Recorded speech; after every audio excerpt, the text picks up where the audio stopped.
Hello, friends. Olá, amigos! Em nossa jornada pelo grande conflito, nós vimos a vida de homens corajosos que estavam dispostos a sacrificar a própria vida para que pessoas pudessem ter a Bíblia no próprio idioma. Semana passada, nós vimos a vida de William Tyndale, que foi estrangulado até a morte e depois queimado na fogueira por traduzir a Bíblia para o inglês. Mas, embora Tyndale tivesse partido as sementes da verdade que ele havia semeado da palavra de Deus, continuaram vivas, encorajando outros como John Knox. Knox, quando ele foi levado perante a rainha da Escócia e acusado de heresia, ele declarou de forma corajosa que a verdadeira religião não vem do Estado, mas da palavra de Deus. A rainha respondeu a ele: interpretais as Escrituras de uma maneira e eles, os ensinadores católicos romanos, interpretam-na de outra. A quem deveis crer? A quem será juiz? Esta era uma questão muito importante, uma que ainda é relevante para nós hoje. Quando há opiniões divergentes sobre o significado de um texto da Bíblia, como podemos saber qual é a verdade? A resposta de John Knox ressoou ao longo dos séculos até nós hoje. Crereis em Deus que claramente fala em sua palavra?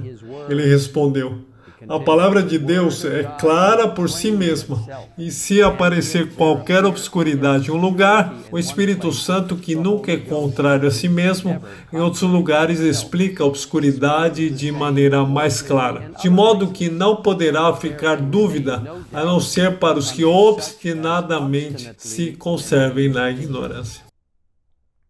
Em outras palavras, não precisamos ficar confusos sobre o que diz a Bíblia. Se o abordamos com o coração aberto e humilde, pedimos que o Espírito Santo nos guie, o significado do texto vai ficar claro. Por causa da fidelidade de John Knox e de outros como ele, a reforma gradualmente se consolidou na Escócia. Na Inglaterra, o estabelecimento do protestantismo como religião nacional diminuiu, mas não acabou totalmente com a perseguição. Em vez do Papa, o monarca do país foi colocado como chefe da igreja estatal. O grande princípio da liberdade religiosa ainda não era compreendido, e as pessoas não tinham permissão para adorar de acordo com sua consciência. Todos eram obrigados a aceitar doutrinas e observar as formas de adoração prescritas pela igreja estabelecida. Aqueles que não concordavam sofriam perseguições. Milhares de pastores foram expulsos de seus cargos. O povo foi proibido, sob pena de multas pesadas, prisão e banimento, de comparecer a quaisquer reuniões religiosas, exceto aquelas sancionadas pela igreja oficial. John Bunyan, um poderoso pregador, foi preso por pregar a palavra de Deus.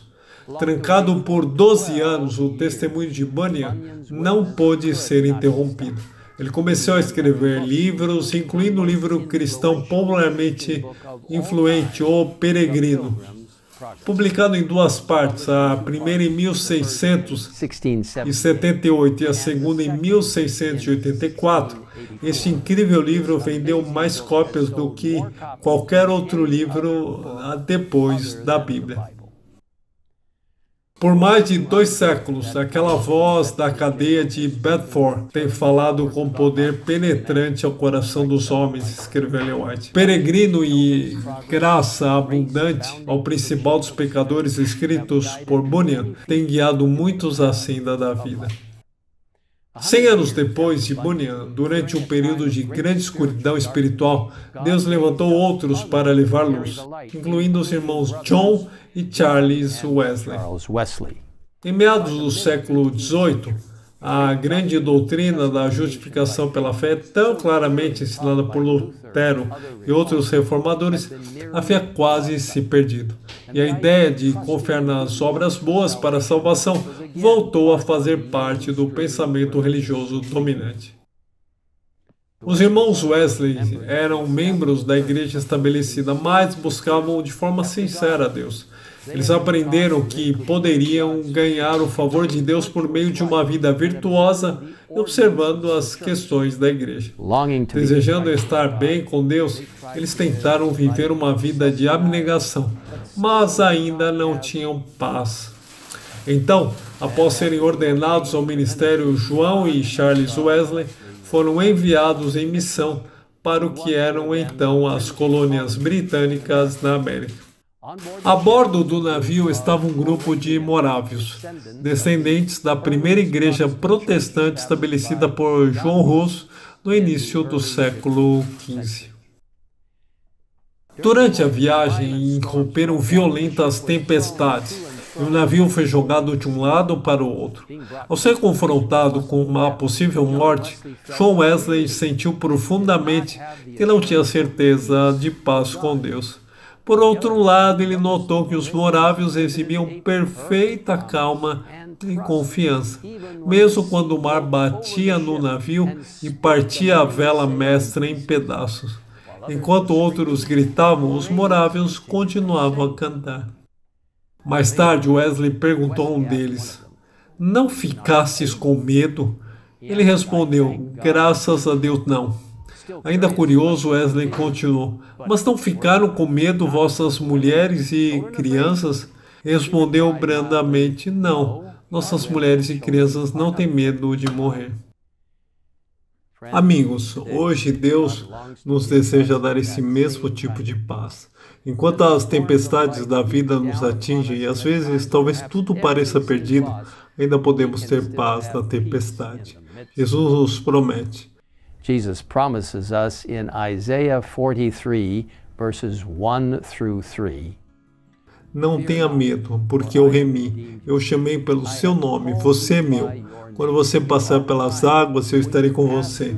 Quando passar pelos rios, eles não o submergirão.